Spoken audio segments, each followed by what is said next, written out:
శాసనసభ్యుడిగా సుదీర్ఘమైనటువంటి అనుభవం ఉన్నది అయ్యన్న పాత్రుడికి. 2 సార్లు ఓడితే అత్యధిక సార్లు విజయం సాధించారు, మంత్రిగా చేశారు, ఇప్పుడు స్పీకర్ స్థానాన్ని అధివసించారు. తొలి ఉపన్యాసం మాత్రం నాకు చాలా నచ్చింది. చాలా బాగా మాట్లాడారు, పర్ఫెక్ట్గా మాట్లాడారు. అనేక మంది కొత్త ఎమ్మెల్యేలు ఎన్నికయ్యారు. ఈవెన్ దాదాపు 9 మంది దాకా క్యాబినెట్లో కొత్త వాళ్ళు మంత్రులుగా ఉన్నారు. సభా సంప్రదాయాలు నేర్చుకోండి, తెలుసుకోండి. ప్రశ్నోత్తరాలు అంటే ఏంటి, 0 అవర్ అంటే ఏంటి, 304 అంటే ఏంటి, ఇట్లాంటి తీర్మానాలు ఎట్లుంటాయి, బడ్జెట్లో మన ప్రపోజల్ ఏంటి, ఇట్లాంటి చెయ్యండి. ఇవన్నీ తెలుసుకోండి. అవసరమైతే శిక్షణ ఇప్పిద్దాం. గతంలో కూడా చంద్రబాబు గారి టైంలో, ఒకప్పుడు ఎన్టీఆర్ గారి టైంలో కూడా రోజుల తరబడి శిక్షణ ఇప్పించారు.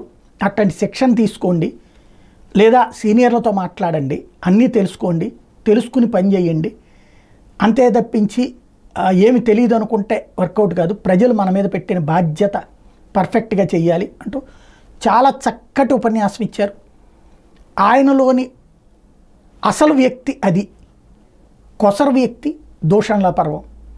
ఇప్పుడు స్పీకర్గా అది పక్కన పెట్టి బిహేవ్ చేస్తారని, ఇదే విధమైనటువంటి స్ఫూర్తితో ముందుకెళ్తారని ఆశిద్దాం, కోరుకుందాం.